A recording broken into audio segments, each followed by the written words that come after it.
राजस्थान के थार रेगिस्तान की असीम रेत के नीचे एक प्राचीन रहस्य दबा हुआ है। कहते हैं कि अमावस की रातों में एक भूतिया काफिला गुजरता है। इसके दियों की लौ अंगारों जैसी चमकती है। यह है भूतिया काफिले की कहानी।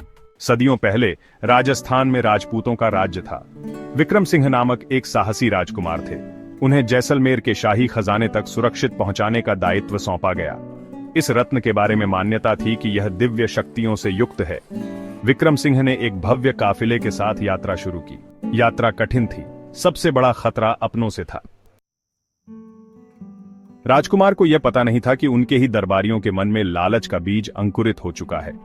वे रत्न को चुराने की साजिश रच रहे थे। एक अंधेरी रात जब रेत के तूफान ने काफिले को घेर लिया, तब उन्होंने राजकुमार के साथ विश्वासघात किया। उस भयंकर तूफान के बीच दरबारियों ने अचानक हमला कर दिया।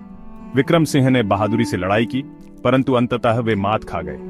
मरते समय उन्होंने अपने धोखेबाजों को श्राप दिया, तुम्हें यह रेगिस्तान निगल जाएगा और तुम अनदेखे और अछूते भटकते रहोगे। जैसे ही यह श्राप उनके होठों से निकला, रेत का तूफान और भयंकर हो गया।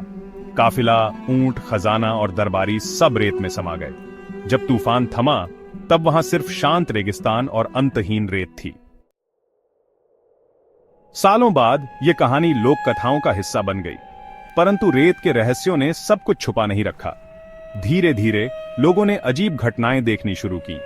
अमावस की रात यात्रियों ने जलते हुए दियों की कतार देखी।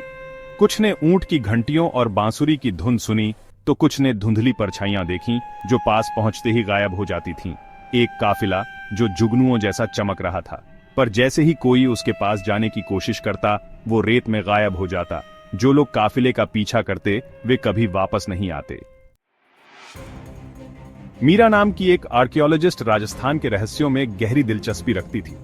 उसने एक प्राचीन मंदिर में एक इंस्क्रिप्शन खोजा। इंस्क्रिप्शन ने श्रापित काफिले की ओर इशारा किया। मीरा ने सिद्धांत बनाया कि काफिला खगोलीय संयोगों पर प्रकट होता है। उसने अगली अमावस की रात को काफिले का पीछा करने का निर्णय लिया। अमावस की रात मीरा और उसकी टीम ने रेत में यात्रा शुरू की। उनके पास नक्शे, कैमरे और दिए थे। घंटों बाद उन्होंने टीलों पर जलते हुए दियों की एक पंक्ति देखी। जैसे जैसे वे काफिले के पास पहुंचे, रेगिस्तान का वातावरण बदल गया। हवा भारी हो गई और एक अजीब ठंडक ने उन्हें घेर लिया।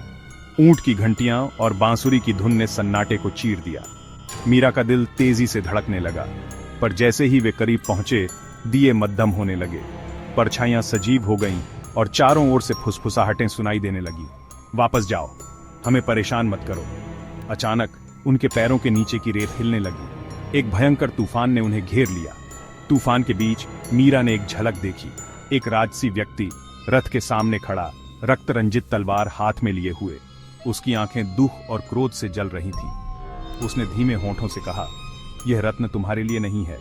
जब तूफान थमा, मीरा ने खुद को अकेला पाया। उसकी टीम और इक्विपमेंट्स गायब हो चुके थे। काफिला भी अदृश्य हो गया। हताश और भ्रमित वह गांव वापस लौटी। गांव वालों ने उसे कुछ दिनों बाद रेगिस्तान में बेसुध पाया। वह बड़बड़ा रही थी, श्राप, खजाना और काफिले की बातें।